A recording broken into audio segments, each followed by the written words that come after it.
Bonjour et bienvenue sur RDC UKTV, votre média de référence pour déchiffrer l'actualité politique, sociale et culturelle en RDC, avec des analyses approfondies, des enquêtes de terrain et des programmes captivants. Nous vous informons pour sensibiliser.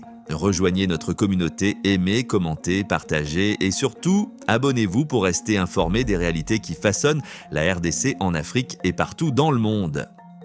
Le président de la République démocratique du Congo, Félix-Antoine Tshisekedi, s'est exprimé lundi 23 septembre à New York lors d'un déjeuner de presse sur la démission de Vital Kamerhe du bureau de l'Assemblée nationale.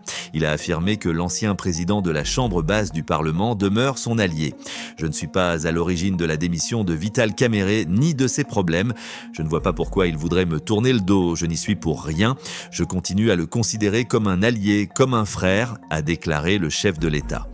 Concernant les pétitions visant 5 membres du bureau de l'Assemblée nationale, le président Tshisekedi les a qualifiées de questions internes à l'institution. « Je suis le garant de la stabilité des institutions, mais cela ne m'autorise pas à m'immiscer dans leur fonctionnement. S'ils ont décidé de défier leur président, cela relève de leur gestion interne. Mon rôle est de veiller au respect des droits de chacun et à la stabilité de l'institution. C'est ce qui m'importe », a-t-il précisé. Il a rappelé qu'une réunion interinstitutionnelle avait été convoquée quelques jours auparavant avec les chefs des institutions, au cours de laquelle il avait appelé à une rentrée parlementaire sereine. Toutefois, l'initiative des pétitions contre plusieurs membres du bureau a perturbé cette rentrée. Vital Kamerhe a présenté sa démission le lundi 22 septembre, alors que la plénière devait examiner le rapport de la commission spéciale mise en place pour étudier ces pétitions.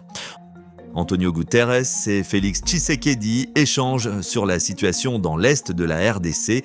Le secrétaire général des Nations Unies, Antonio Guterres, s'est entretenu ce lundi 22 septembre à New York avec le président Félix-Antoine Tshisekedi Tshilombo. Ils ont discuté de la situation dans l'Est de la République démocratique du Congo, des processus politiques en cours et du rôle de la MONUSCO dans la mise en œuvre des accords récents, note le porte-parole du secrétaire général de l'ONU. Le secrétaire général a salué l'engagement fort de l'Union africaine, la signature d'une déclaration de principe facilitée par l'État du Qatar et d'un accord de paix entre la République démocratique du Congo et le Rwanda, facilité par les États-Unis.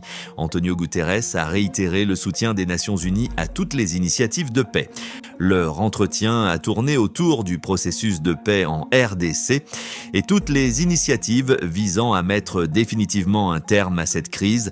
Monsieur Antonio Guterres a salué les avancées diplomatiques en cours et rassuré de l'accompagnement des Nations Unies, écrit la présidence de la RDC. Dans son discours de démission au poste de président de l'Assemblée nationale lundi 22 septembre devant ses collègues députés, Vital Kamerhe a rappelé que, animé par la conviction et l'amour de la patrie, il a œuvré activement pour l'avènement d'une alternance pacifique dans le pays en soutien au chef de l'État Félix Tshisekedi Tshilombo. Il a exprimé sa satisfaction de constater que de nombreux acteurs l'ont rejoint dans cette conviction, notamment en ce qui concerne la refondation de l'État sous la direction du président en exercice. Toutefois, il a déploré que le débat autour de la possible destitution de certains membres du bureau de l'Assemblée ait occulté les véritables défis prioritaires auxquels la RDC est confrontée.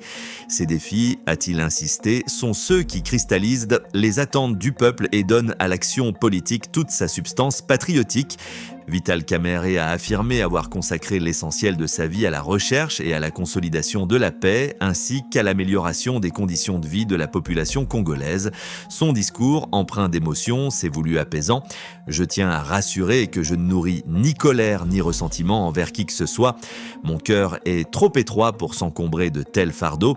Il s'efforce d'entretenir l'amour fraternel et de cultiver les vertus du pardon. » Enfin, il a lancé un appel à l'unité nationale, à la cohésion, à la défense de la souveraineté et de l'intégrité territoriale, ainsi qu'au progrès social et économique. La nouvelle dynamique congolaise dénonce l'indifférence des députés face aux urgences nationales. La nouvelle dynamique congolaise, mouvement de jeunesse patriote et consciente, a vivement critiqué lors d'un point de presse tenu le samedi 20 septembre à Kinshasa l'attitude des députés nationaux jugés indifférente face aux urgences nationales. Son président, Mukenje Totoro, a dénoncé les luttes internes et querelles politiciennes qui, selon lui, détournent les élus de leur mission première, répondre aux défis réels de la population congolaise. La situation actuelle au Parlement fragilise la cohésion nationale et ignore les attentes légitimes des Congolais, a déclaré Mukenje Totoro. Il a dressé un tableau alarmant des menaces qui pèsent sur le pays: insécurité persistante, pauvreté généralisée, jeunesse marginalisée et exclue des processus décisionnels.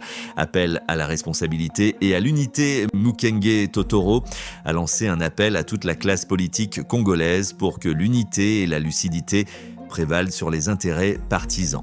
Il a également dénoncé la non-reconnaissance de la jeunesse, pourtant majoritaire dans la population congolaise. Nous appelons toute la jeunesse congolaise, cette nouvelle génération, à prendre conscience de ses responsabilités historiques, a-t-il conclu. Merci, commentez, partagez et surtout abonnez-vous pour rester informé des réalités qui façonnent notre pays.